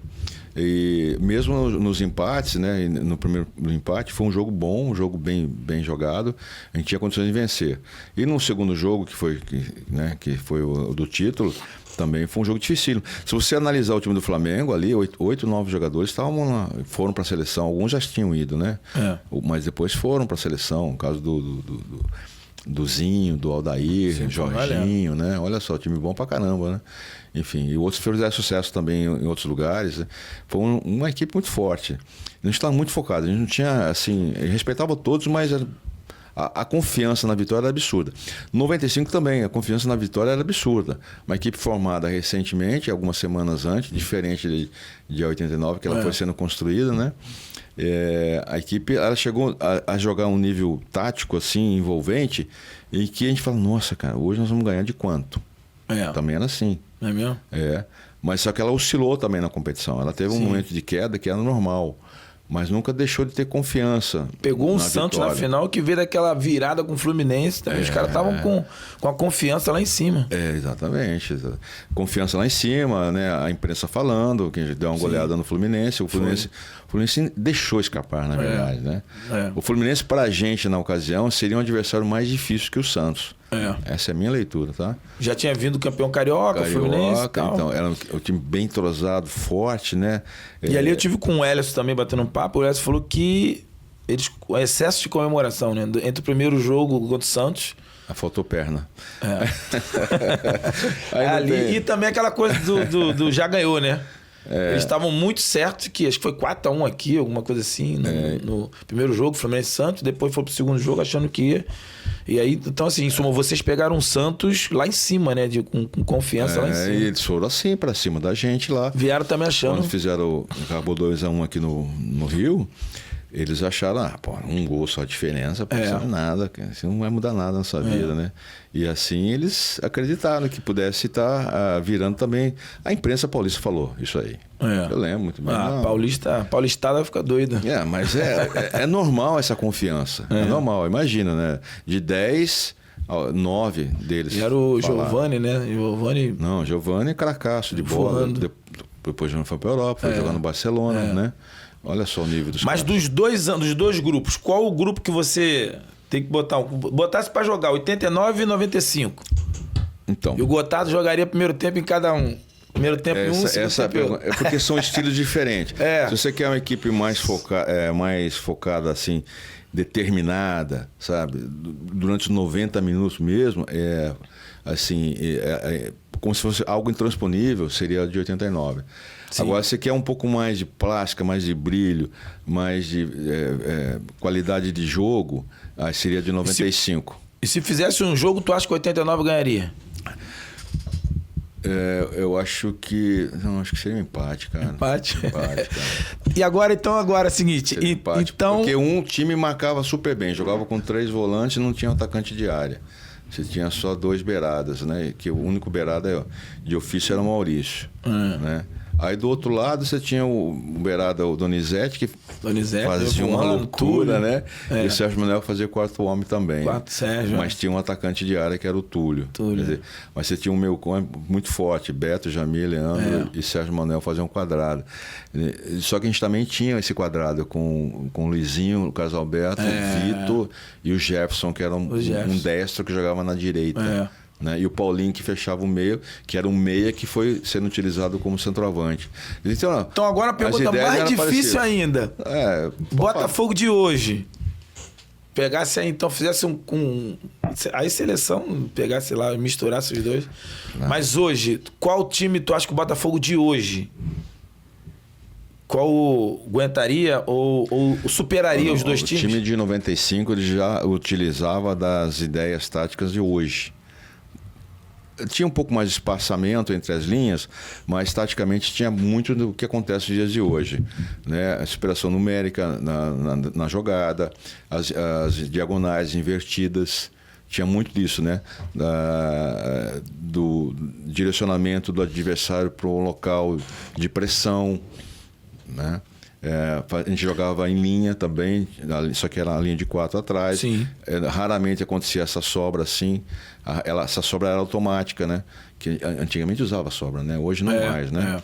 Então os balanços eram bem feitos entre os zagueiros e os laterais. Em suma, tu acha que, tirando lá, não tem com Garrincha, Newton Santos... O time 95 era muito forte, muito bom. Mas tu acha que hoje o Botafogo, ele chega nos últimos, o que você, da tua época pra cá, tirando lá, que eu já falei, Garrincha, Newton Santos, então, o Botafogo chega hoje num nível melhor momento da história do Botafogo, não? No melhor momento, não. Acho que dos últimos... Ainda não, né? Pós-95, teve um período da Copa do Brasil, o Botafogo era franco favorito, né? Que deixou escapar o título no Rio, acho que foi em 99, né? Eu não estava mais no Rio. Como eu não acompanhei o ano, então eu não posso dizer, mas eu posso dizer que é o melhor momento do Botafogo depois de 95. Foi o ano passado, né? Ano passado, mas ainda continua. E tem que bater o título, que eu acho que... Está mais maduro. Eu acho que esse ano dificilmente perde. Só se tiver algum tipo de... Tá disponível. Não está garantido, não. Eu acho que a bobeira que deu no passado, principalmente em relação a treinador, essas coisas, acho que esse ano... Difícil. Não deve ter. Por exemplo, com uma proposta pro treinador para sair, um jogador... O Arthur Jorge é diferente do Bruno Lage. É um cara mais, sei lá, sagaz, mais sanguíneo, né? Tá mais ligado, né? Então ele tem um grupo nas mãos também, ele tem algo... Ele tá conhecendo o futebol brasileiro. Ele não conhece tudo ainda. Eu acho que tem jogadores ali que ele também está desdobrando ainda esse jogador para que possa ser melhor utilizado. Mas você já vê que tem um espírito de campeão ali com ele e com o staff todo, né? E os atletas estão bem focados, porque a lição do ano passado ela bate na porta toda hora. Só passar aqui o Flamengo Brasileiro 92 e Libertadores 97. Sei. Flamengo, você... no grupo, um outro quadro, né? É uma outra repercussão também. Você jogou nos dois. Qual o clube, ou qual para você, qual foi em termos de resultado, de colheita, né? É a mesma coisa ou você acha que teve um resultado melhor, uma colheita melhor? Reverberou isso mais para tua carreira ou é a mesma coisa em relação ao que você construiu no Botafogo ou você construiu no Flamengo? Não, são histórias diferentes e marcantes também ao mesmo tempo, né? Eu tenho contato com os torcedores do Flamengo, eles falam, encontro com eles toda hora e eles falam também pelas redes, né? Que eles têm muito carinho por mim. Igual esse retorno, torcida do Botafogo, torcida do Flamengo, para você? É igual ou tem diferença? Do Cruzeiro também, é igual. Só que a torcida do Flamengo, como ela entende que eu joguei lá 7 temporadas no Botafogo, fala, a gente gosta de você, mas a gente sabe que você jogou 7 temporadas lá, entendeu? A do Botafogo não. A gente gosta de você, mas você tem uma mancha porque você jogou no Flamengo. É assim, cara. Torcedor é um bicho doido, né? Então eles não aceitam muito isso aí. Mas do Flamengo tem o maior respeito por mim. Agora, Gotardo, falam bem. E do Cruzeiro também. Sim. Cruzeiro, São Paulo, né? O São Paulo eu joguei pouco, né? Tive um problema de lesão lá, peguei uma enfermidade lá que me atrapalhou muito, emagreci muito, né? Coisa minha, não falei nada pra ninguém, né? Bobão, falei que vou omitir isso aí, escondi e só atrapalhou o desempenho. Mas fiquei pouco tempo, mas foi um ótimo clube. Gostei muito de passar no São Paulo. É maravilhoso. Muito. Então, eu queria que você desse uma opinião, um depoimento em relação, assim, o que a gente vê. Você jogou em vários clubes, campeões em vários clubes, e você passou por vários grupos, se deparou com vários jogadores. E eu queria que a gente fizesse assim uma analogia aí, uma comparação com o tempo de hoje, do que a gente vê em termos de jogador, na performance dele. Você pegou uma época, hoje nós estamos em outra época, mas você acompanha, você está como dirigente, como treinador. E qual é até que ponto tem a influência no jogador, o que é importante no jogador, na vida dele de conduta fora de campo, que reverbera e que contribui para a vida dele dentro de campo? Ou isso, não, isso é besteira, o negócio é ele resolver dentro de campo. Ele indo bem dentro de campo resolvendo o que ele faz fora, é o que a gente já ouviu muita coisa, né? Inclusive a frase máxima aí de João Saldanha: eu não quero jogador para casar com a minha filha, eu quero jogador para resolver dentro de campo. Você acha que essa concepção, essa visão é possível hoje ainda? Eu nunca concordei com essa frase. Né? O jogador tem que ser... ele tem um momento de lazer, de divertimento, tem que curtir a família, ou se ele é solteiro também, mas tem que ter sido na medida certa e no horário certo, né? Nunca concordei com isso. Sim. Né? E normalmente o jogador que abusa desse direito de liberdade, ele é aquele que vai comprometer todo o trabalho, Sim. não só a vida dele, mas a minha vida, a vida dos meus colegas e nossas famílias. Então eu não concordo com isso. Então você tem lá o seu auxiliar técnico, eu sou o treinador, você é meu auxiliar técnico, e você sabe que o jogador vai pra noite, mas isso faz mal pra ele, faz mal pra ele uma ova, ele faz mal pra todo mundo. Pra todo mundo. Inclusive dos seus filhos, dos seus netos, tá tirando lá o leite da sua mesa. Então esse jogador tem que ser enquadrado. Tá? E tem casos recentes aí que esses jogadores fizeram nos clubes e fizeram na seleção. Entendeu? Caso recente. E acabou comprometendo o trabalho de todo mundo, inclusive ferrando o treinador. Né? E hoje em dia ainda tem patrocinador, tem mídia, tem um montão de coisa. Tudo é conduta, é comportamento. Né? A primeira coisa que me deixa muito irritado é um lance normal de jogo, né? Um choque normal, de braço para cá, braço para lá. O jogador finge que foi atingido no rosto. Porra, isso é mau caratismo, porra. Você não pode ser feito isso. Você está enganando o árbitro. Você está ferrando o colega de profissão porque ele não atingiu o seu rosto. Na verdade, foi uma disputa de bola normal, atingiu o seu peito, seu pescoço, briga pelo espaço, e você põe a mão no rosto, o árbitro imediatamente já dá o cartão. Já dá. Né? Já dá o cartão vermelho. Né? Às vezes até atinge, mas é tão leve que não é lesão, nada, não machuca nada. A árbitro vai ver no VAR, não, atingiu mesmo, mas não teve força. Né? Isso é uma indução ao erro. Então não concordo. Isso tem que ver com o treinador também. O treinador ele tem que dar um fim nisso tudo. E a CBF também tem que fazer isso. Tem que punir.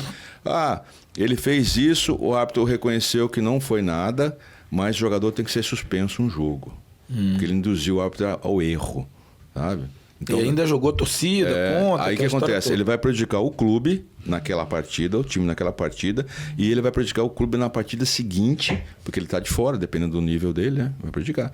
Ou vai dar uma sorte aquele que vai entrar e vai jogar bem, e de repente já vai assumir a posição. Agora, uma discussão que vale a pena a gente levar e repensar: esse jogador que de repente se melinda fácil, esse jogador que se abate, jogador que de repente vitimização, isso tudo, será que existe um tipo de influência na formatação desse jogador, que aí vem sob a proteção do empresário, da categoria de base, do queridinho da rua e da galinha dos ovos de ouro que ele aquela subproteção, aquilo tudo, imprensa, que a gente já falou, então assim, será que isso também não contribui para uma mentalidade de jogador que a gente tem visto cada vez mais, né?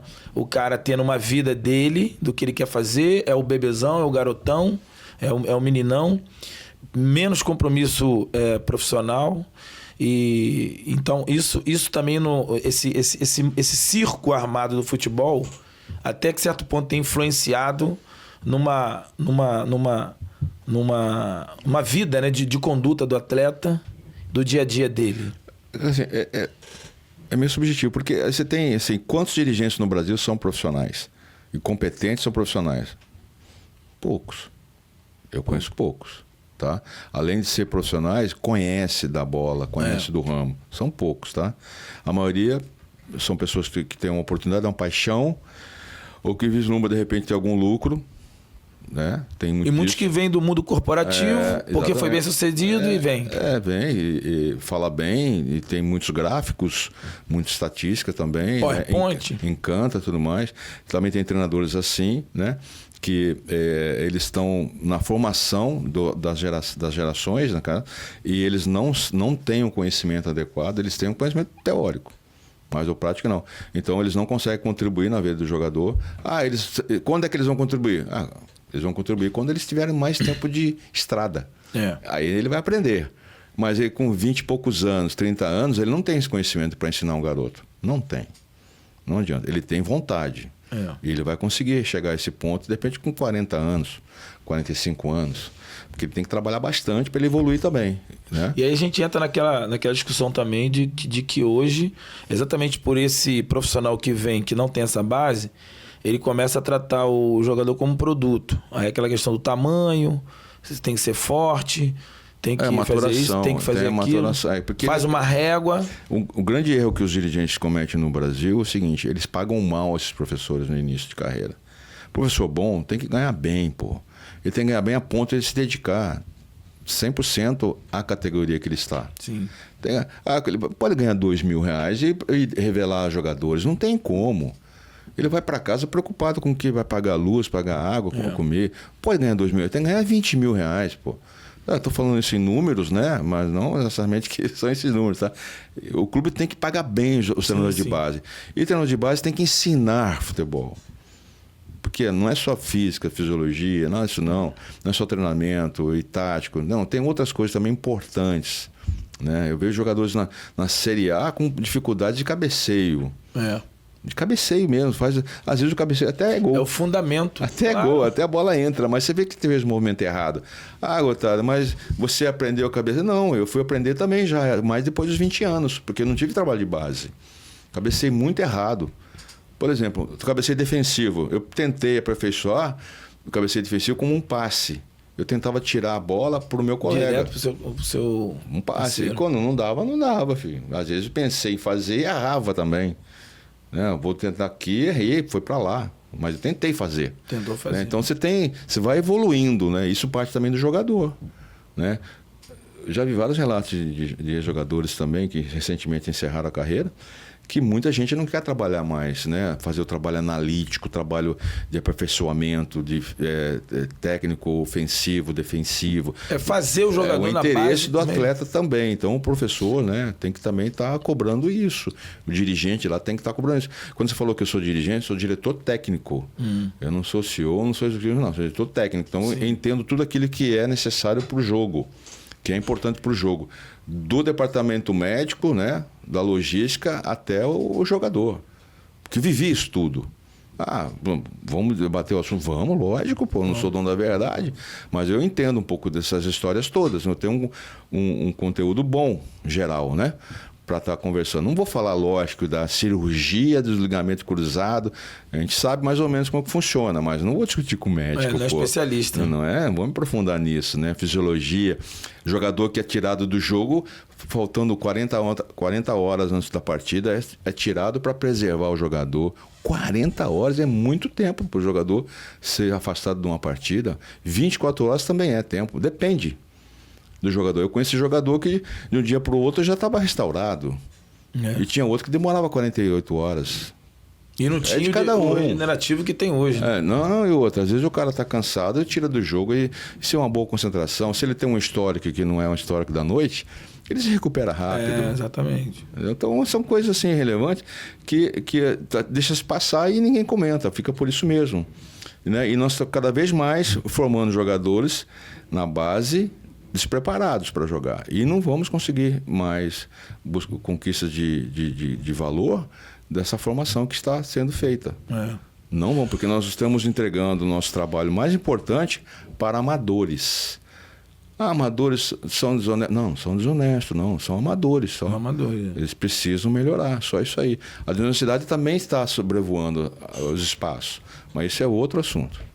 Eu queria que tu falasse um pouco também o seguinte: existe um fator muito importante também que a gente tem visto e é presente no futebol, já não é de agora. Eu peguei isso, joguei um pouco nos clubes que eu tive, e você também já deve ter experimentado isso. E acontece no futebol, que os jogadores que conseguem superar, né, aquela coisa, o jogador novo, né, com o ápice do hormônio, com exposição, com dinheiro, com fama, e ele consegue ter uma vida de conduta fora de campo, consegue segurar a onda, família, esposa. E a gente tem visto uma grande resultante com aqueles que têm um encontro com Deus, que tem uma vida espiritual, que tem uma... E você vê muito isso aí, os jogadores agradecendo a Deus, porque assim, todo mundo treina, o coletivo, o cara treina, o cara faz musculação, o cara chega no jogo, tem um imponderável. Tem alguma coisa que acontece que vai além do... E muitos dos jogadores têm, como na vida, o ser humano, né? Tem visto isso, tem tido e tem obtido resultados. E uma das coisas mais importantes que tem reverberado na carreira de muita gente é a longevidade na carreira, né? O cara consegue jogar um pouco mais devido a esse tipo de conduta fora de campo. É bem polêmico isso aí, né? Porque tem gente que é ateus, né? É ateu, não acredita nada disso em Deus, né? Aí você fala assim, cara, se você não acredita em céu e inferno, eu acredito no céu, e eu vivo dessa forma. Eu tento ter uma conduta boa, eu gosto, né? Eu devolvo o troco a mais, né? Tento fazer a coisa certa. Eu acho que erra, né? Às vezes você erra, até você perceber. Às vezes você solta uma palavra que machucou o outro, cara, mas você não percebeu, né? Tenta ser transparente o máximo possível. Tenta entender também o vacilo do outro, né? Ok. O ateu não, ele é gente boa, um cara de caráter, e vai tocando a vida. Porra, então nós vamos todo mundo pro mesmo balaio, certo? Não existe Deus mesmo, né? Na visão, né? Vamos pro mesmo balaio, então tudo bem, mas eu vivi assim, ele viveu um pouco mais, honestamente, mas um pouco mais desregrado na sua vida, né? Fez coisas que realmente a Bíblia condena, mas era uma pessoa boa. Agora, se Deus existe, a gente vai para um lugar diferente. Está escrito lá, a gente vai para um lugar diferente. Cada um vai arcar com as suas decisões, né? No futebol é a mesma coisa, tem a balança de Deus. Você vê, tá cheio ali de evangélico, de crente, né? O católico, né? A pessoa cristã, voltada para o cristianismo, dos dois times, eles fazem suas orações, os seus jejuns e tudo mais. Só que tem a balança de Deus. É ele que determina quem vence ou quem não vence. Então você tem que fazer a sua parte. Qual que é a sua parte? Treinar, né? Lutar bastante, dedicar, falar não para as coisas que pedem sim. Que você fala, pô, mas esse sim é muito bom. Mas você tem que falar não, que vai te ferrar. Se você falar sim, que é o famoso brilho do mundo, né? Isso aí tudo está na balança de Deus. Esse título vai fazer bem para você, Ricardo. Mas se o Gotardo conquistar esse título hoje, né? A fé é igual, tudo é igual. Esse título não trará benefício para o Gotardo. Então, esse título é seu. Ah, cara, mas Deus é Deus, filho. Não tem como você saber, cara. Não tem como você saber. Deus é esse Deus que te dá paz para mim, que dá paz para você. Saber que o seu futuro está nas mãos dele. Mesmo sabendo que você está passando pelo vale, pela dificuldade, e que todo mundo passa, você sabe que ele está olhando e que ele está te ouvindo. Né? Porque o verdadeiro adorador de Deus não é quando ele ora, não é quando ele canta. Quando ele vive o que Deus quer, que você adora Deus. Eu estou aqui com você falando bonitinho, santarrão, e vou ali na rua, cometo uma desonra. Você adorar a Deus? Você não está vendo? Mas ele está vendo. Então é um compromisso seu com Deus. Recentemente na Olimpíada, apologia a espíritos malignos, isso está no Apocalipse. Né? Apologia a satanismo foi feito lá. No momento que o atleta tentou falar um pouco, peraí, eu estou levantando a glória para Cristo, foi perseguido. É isso aí, você tem que estar preparado para isso daí. E também ironizaram a imagem lá, né, da ceia lá de Leonardo da Vinci também. Não, isso é absurdo, isso é absurdo. Não teve nada de olímpico ali, não teve nada de esporte. Ali foi totalmente uma ação espiritual. A menina do skate parece que ela foi punida, né? A fadinha, né? Mas pelo que ela falou. O Djokovic também beijou o santinho que ele tem, né? Ele é católico romano, né? Foi criticado. Mas vai ser criticado sempre, cara. Se você não tá na narrativa do que os caras querem, que esses líderes querem, você vai ser criticado e perseguido sempre.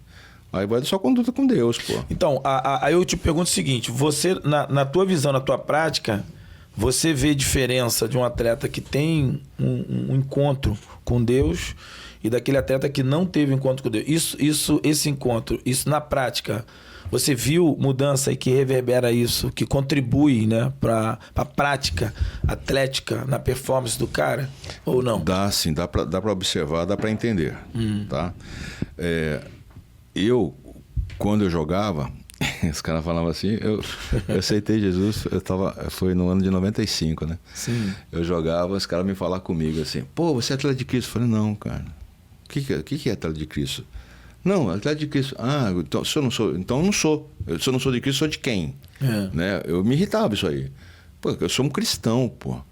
Mas eu não faço parte de nenhum instituto, de nenhuma igreja.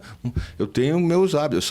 Eu li a Bíblia, passei a frequentar reuniões de clube, aí fui vendo, falei, pô, mas o que se ensinou lá não é o que está escrito aqui. Aquilo abriu meus olhos, sabe? Eu fui entender realmente que a Bíblia era diferente do que se falava no catolicismo romano. Né? E aí eu falei, não, vou tomar minha posição. Aí tomei minha posição, reconheço Jesus como Senhor Salvador, foi isso que eu fiz. Tá? Passei a bronca para ele. Então, o mundo é difícil, mas se ele promete me ajudar, pô, então me ajuda. Vai ser meu empresário, vai ser meu sócio, vai ser meu diretor, vai ser meu irmão, né? Vai ser meu enfermeiro, meu médico. Pô, que é melhor parceiro que esse? Né? E vou trabalhar, vou fazer minha parte. Agora, se tem aquele cara que é totalmente aquela árvore torta, faz tudo errado, que você tem o maior carinho e amor por ele, né? E você quer ajudá-lo. De repente, esse compromisso que ele possa assumir na vida, ou nascer de novo, vai ser uma nova criatura, ou seja, vai ser um filho de Deus. Esse cara é o grande beneficiado. Porque você está vendo que ele de joio foi para trigo. Você está entendendo isso aí, né? Sim. Agora, tem muitos caras que realmente são pessoas ótimas, mas que ainda não aceitou a Cristo como Salvador. Isso é outra coisa, é um compromisso dele. A minha pergunta a você, pelo que a gente tem observado aí, já trabalho que a gente faz nos clubes, né, na base, até os profissionais também, como um craque da paz que a gente age em vários clubes, contribui. É impressionante como, assim, sempre na semana, ter 3, 4 dias, recebe ligação de pais ou de empresário pedindo ajuda com esse assunto, além o físico, o técnico, o tático, o clube, para que esse menino consiga performar, para que esse jogador consiga performar. Porque o que a gente tem visto, a probabilidade é que muitos desses que ignoram uma vida como essa, eles têm tido muito mais dificuldade de poder ter uma vida de conduta fora de campo e evitando esses excessos, que é noite, mulheres e por aí fora. Às vezes, hoje em dia, que está acontecendo muito na categoria de base, alguns meninos até a questão de algum tipo de droga, né, que isso tem acontecido. Alguns pais têm estado muito incomodados com isso aí. E o menino é camisa 10 do clube, o cara é seleção brasileira e não consegue. Chega em casa às 6 da manhã, 5 da manhã, o cara não consegue, mesmo tendo todo esse aparato do clube, ele não consegue performar, ele não consegue ter essa vida. É um assunto que é bem de comportamento, de estratégia, de direção, né, diretores. Ele tem que saber, tem que ter um feeling, uma percepção muito grande, cara, para saber o que é um caso. Cada caso é um caso. Eu conheço jogadores que criaram situações assim, desconforto, de ato de indisciplina, para serem dispensados. E esses jogadores, no dia seguinte, já estavam em outro clube, né? Isso é um ato calculado, né? O dirigente foi vítima? Foi ou não? Foi ou não, né? Como um acordo com o empresário com o pai ou com o pai do jogador. Para liberar o menino. Ou existem também essa má conduta do jogador, deslize da vida, que ele é muito assediado, porque ele tem qualidade, é bom jogador, vai dar certo, né? Dinheiro em caixa. Sim. Aí ele é assediado por uma garota, Né? Uma garota, normalmente a maturação da menina é diferente do garoto, né? Ela é mais esperta, mais ligada. Aí não quer dizer que não tem amor, tá? Conduz na situação. Mas tem a possibilidade de falar assim, meu pé de meia também tá aí. Mas pode ser que não, pode ser que tenha amor. Entendeu? Aí ele se deixa levar, aí ele desfoca da profissão, né? E se der tudo certo, ele não faz filho. Se der tudo certo, não faz filho, apenas rompe o relacionamento e cada um segue sua vida. Né? Agora, se fizer filho, né? Enfim, pode ser que não haja união, não haja casamento, mas é mais um filho e uma família vai ter que cuidar. E tem essa coisa toda. Essa proteção, ela tem que existir do garoto. Porque o garoto é despreparado mesmo. O hormônio saindo pelos olhos, pelas orelhas, é difícil. O dirigente tem que estar focado, tem que ter profissionais capacitados ali. Psicologia, departamento de assistência social, tem que ter tudo hoje em dia. Os clubes grandes tem que ter isso aí. Não é só campo, não é só 10 campos. Você tem que ter estrutura de staff, departamentos integrados, funcionando, né, ligados, né, enfim.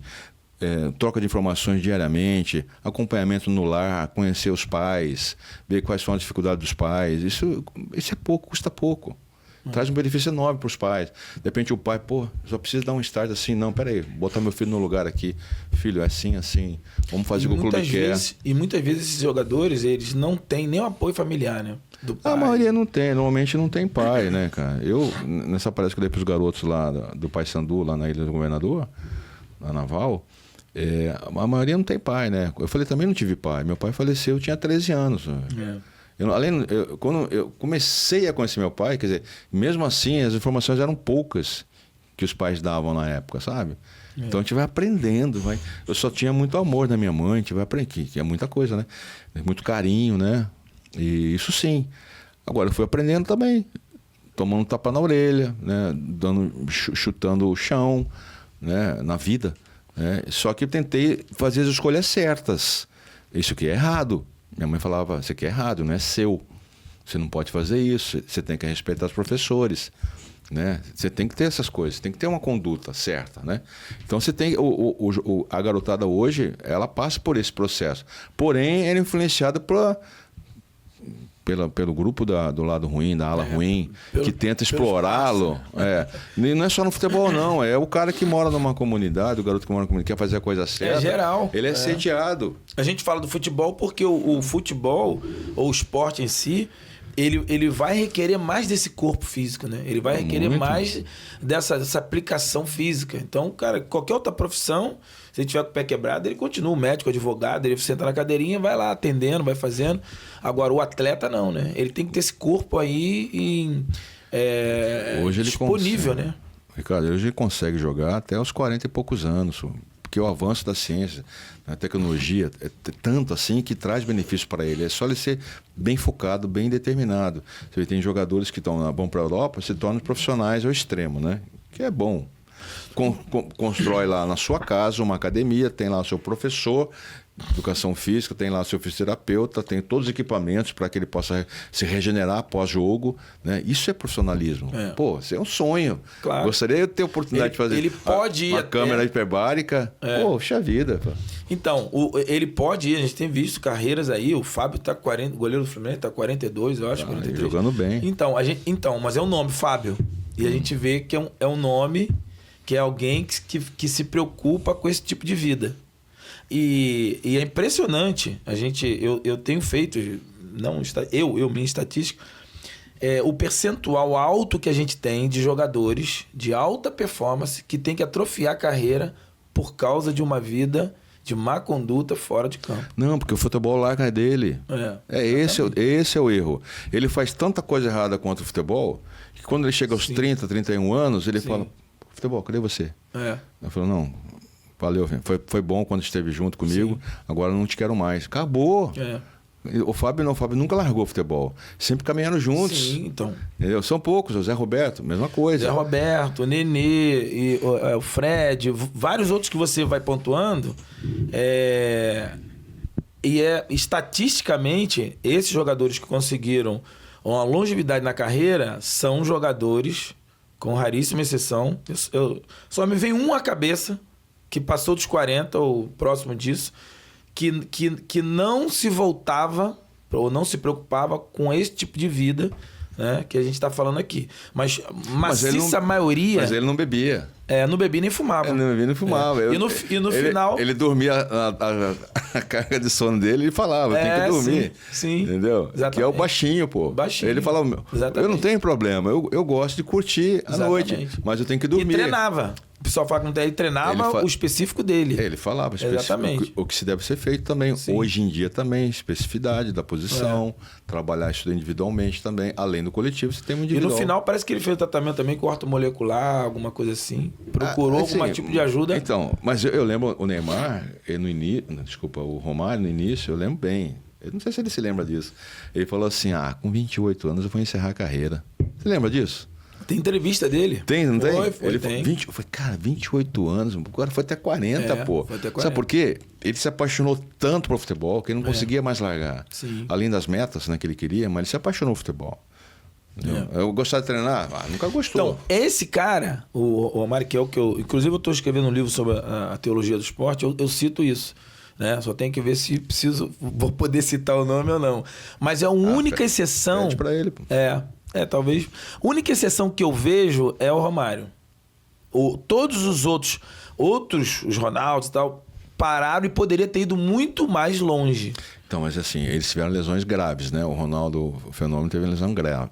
Sim. Outros também tiveram lesões graves e eram bem profissionais. Eu não vou buscar o nome agora, né? Então, outros não tiveram lesões, no caso, né? Eu não tive lesão, mas eu poderia continuar. Mas foi uma opção minha com decisão com Deus, né? De encerrar a carreira. Por um momento que, quando chegar lá, eu vou perguntar também, por que eu parei. Dá pra jogar mais 2 anos. O cara chegar e relincar a carreira dele com 38 anos, ele reprogramar. Qual é o alvo que o cara vai ter? Um Ronaldo Fenômeno, um gaúcho, chegou aí 28 anos, acho que menos de 30, mas já alcançou a Copa do Mundo e tal. Pro cara relincar, é essa mentalidade...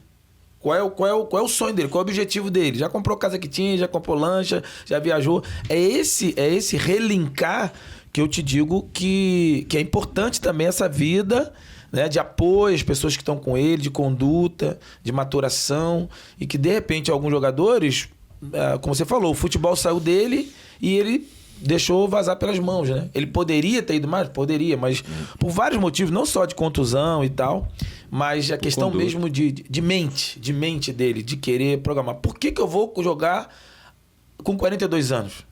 O cara tem que fazer essa pergunta. Qual é o alvo que ele tem? Qual é o link que ele tem? Qual é o objetivo que ele tem? Entendeu? Então, isso faz parte de uma mentalidade também. É o prazer de jogar, né? Hoje em dia o atleta está bem preparado, está bem mais preparado para encerrar a carreira do que há 30 anos atrás. Com certeza. Né? Muitos jogadores poderiam encerrar a carreira bem, né? Mas conseguiu consumir, lapidar todo o patrimônio. Né? E ganhou muito dinheiro, mas conseguiu acabar com tudo, né? Penso eu que estão arrependidos também. Aí conta suas histórias, cada um tem sua versão, né? Com certeza. Quer dizer, o atleta já com 38, 40, 42 anos, ele tem perdas. Sim. Lógico que o Nenê tem perdas. O Romário tinha perdas. O Zé Roberto, jogando de segundo volante, o lateral esquerdo, tinha perdas pela idade. Sim. Como pessoa, eles estavam em perfeita forma física. Sim. Mas como atleta tem perdas, pô. Tem perdas. É um atleta de 42 anos. Sim. Né? Eu, como treinador jogando contra, eu vou explorar esses 42 anos dele. Eu tenho que explorar. Claro. É muito idiotice eu querer explorar o lateral direito que tem 25 anos. Eu vou por cima do 42, pô. Eu dou de um jeito... O treinador do 42 que arruma um jeito dele jogar, né? Neutralizar ali. Então, no caso, a vantagem do atleta ser mais de idade avançada é jogar na frente. Né? Que ali vai contribuir significativamente para o clube, para o time, né? E os erros que ele venha comprometer ali, que venha cometer, não compromete, de repente, provavelmente o sistema defensivo. Né? Dá para se recuperar, de repente, né? Esquecemos de um, que é o Thiago Silva. É um cara que se cuida também. Se cuida muito, né? Um bom zagueiro, se cuida muito. Família lá, a mulher dele posta as coisas, ele tá lá escrevendo. Parece que ele tá se preparando já para treinador, que ele fica analisando taticamente o adversário que vai jogar, fica estudando em casa. Ele De repente vai... já vai penso eu que já está preparado, né? Ele só tem que oficializar, ele tem que fazer os cursos. Né? Esses jogadores que estão na Europa, por exemplo, os brasileiros estão lá, seria interessante que eles façam os cursos da UEFA. Sim. Permaneçam lá mais um tempo. Eu sei que tem família, tem saudade, tem o sítio, a fazenda, tem os seus lares aqui também, familiares. Mas se puder permanecer lá um tempo, assim como os uruguaios e argentinos, isso é muito bom para a gente. Vocês vão crescer lá, trarão para a gente também um conteúdo similar, né? De repente estrategicamente parecido com o que a gente tem aqui também. E chegam para cá valorizados, como treinadores brasileiros valorizados. Algo que não é comum aqui no Brasil, treinadores que estão aqui brasileiros serem valorizados. Sim. Então, eu queria que tu desse agora nós estamos chegando no final do nosso podcast aí, galera que nos acompanhou, queria que tu desse aí um alô. Qual o recado que você diria aí para essa... Tem uma geração nova também nos vendo, tá na internet, meninos que estão buscando também, e as pessoas que não são necessariamente do esporte, mas são pessoas também que gostariam de ouvir uma fala sua, uma dica, uma opinião, dar um alô pessoal em termos de que você, de vida, de superação, de que você já experimentou. Qual é a palavra que você poderia deixar para os nossos seguidores aí que estão com a gente aí? Assim, algumas... É um pouco difícil a gente dar... de repente eu vou falar coisas que eu tentei fazer e não conseguia, né? Não, mas tentei fazer, assim... eu sempre falei muito para minhas filhas assim, façam boas amizades, criem bons relacionamentos, sejam pessoas criativas, tenham conhecimento geral bom, não seja uma pessoa alienada. Vai falar um pouco sobre política, fale. Vai falar um pouco sobre basquetebol, fale. Vai falar um pouco sobre economia. A visão do todo, né? Todo, sim. Não tem como se aprofundar, né? Mas tem um pouco sobre saúde, alimentação, treinamentos, né? Coisas, né? Que a vida precisa. Ajude os outros e dê oportunidade também para alguém te ajudar. Proporciona essa chance também. De repente alguém quer te ajudar e você fala, não, calma, né? Não precisa, obrigado. Dê essa chance para alguém te ajudar também. Sim. Você ajuda tanta gente. Sabe? Então eu estou falando algo assim, desses, acho que eu falei 5 ou 6, né, itens, né? Ideias. Pelo menos 3 dessas, eu acho que duas dessas eu não fiz. Sabe? Enfim. Mas é importante isso aí. E tentar fazer sempre a coisa certa. Não acredito em Deus. Tudo bem, faça o que você quer fazer então. Mas se Deus existe, você está frito. Não, você está frito, entendeu? Não adianta falar, não, que eu fiz isso. Não, esquece, eu doei cesta básica toda semana. Não, eu sou um cara bom. Não adianta, filho, não é isso não. Não é só... Tem outras coisas também que você tem que juntar aí no balaio para você ter sucesso, né? Diante de Deus. Além da graça que Ele tem, né? Misericórdia. Então, eu acho que isso aí seria assim uma forma de se viver bem, sabe? Legal. Basicamente, eu acho que no dia de hoje é isso daí. E uma coisa importante também, hoje em dia todo mundo com os nervos na flor da pele, né? No trânsito, caramba. Barril de pó. Aí você vê o cara tá explodindo com você, né? Uma mulher, ou você quer que seja, um desconhecido. Você olha assim para a pessoa e fala, cara, tá com muito problema esse cara. Olha o que ele tá fazendo aqui, cara. O que ele espera de mim, cara? Eu vou fazer igual, cara. Entendeu? Aí você fala assim, mas eu tenho orgulho. Mas tem limite, você não precisa estar bem. Né? Orgulho ferido, você vai fazer o quê? Então vamos pro confronto, pô. Então, entender também uma crise do outro. Sim. Né? E um detalhe assim, muito importante, assim, que eu acho que no dia de hoje é fundamental. Cuidado com os narcisistas. Essa raça é a pior que tem na face da Terra. Esse é perigoso. Fique atento a isso. Não sei o que é isso. Vai pesquisar. Pode ter certeza que tem alguém que é perto de você é narcisista. Essa raça é ruim. Ali é só milagre de Deus. E é contramão, exatamente, a contramão da proposta de ajudar o outro, né? Como você falou aí. Não tem. Narcisista, ele não só olha para si, né? Não esquece. Ali não tem um psicólogo, terapia, não tem nada que mude a não ser algo vindo assim sobrenatural, ou seja, algo de Deus para que possa mudar o comportamento. Ele olhar para o outro. Cuidado com esse tipo de pessoa. Fique longe. Ok. Gotardo, valeu, te agradeço aí. Quero deixar um presente pra você, Obrigado. que é a nossa lembrança, a nossa camisa aí do Obrigado. Craque da Paz, tá? Depois você vê aí, se puder depois tá com mais pra frente a gente vai ter outros contatos e tal. E se quiser estar em casa aí, quando a gente chamar pra te fazer um vídeo, tu já tem a camisa aí. Acredito que dê aí, tá em forma. Ela tem um símbolo na frente, tem as costas também, né? Então aí uma camisa nossa aí pra você aí, nossos convidados, a gente vai estar sempre isso aí. Presenteando aí os nossos convidados, tá bom? Quero te agradecer. Às vezes a gente comenta algumas coisas que não dá muita paz não, né? Mas o objetivo é paz, né? É paz, com certeza.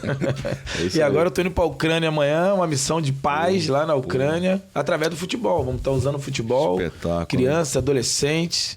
Né? Na verdade é uma ajuda humanitária, mas a gente está apoiando também lá algumas igrejas, missionários, que está sendo um trabalho muito difícil lá, e a gente está indo nessa missão. E o Craque da Paz serve para isso também. Parabéns, Deus abençoe lá a sua viagem, que te capacite do sobrenatural dele. Legal. Para você ter as melhores decisões, né? Que as pessoas realmente te recebam bem e que ter livramentos, que será preciso ter livramentos para você fazer a obra do Senhor lá. Sim, com certeza. Fique firme que não é por acaso. Está no controle dele. Com certeza. Parabéns. Valeu, irmão. Obrigado aí. Um abraço aí. É isso aí, gente. Valeu. Um grande papo aqui com o Gotardo. E depois a gente vai estar passando aí para vocês. Você pode nos seguir. Segue aí, @Craque da Paz. Pode comentar também. Pode mostrar pro pessoal, convide mais gente para estar com a gente aí, porque coisas boas virão ainda. Muita gente vai estar vindo, a gente vai estar conversando, batendo esse papo aqui maravilhoso. Valeu? Um abraço a todos, obrigado aí pela presença.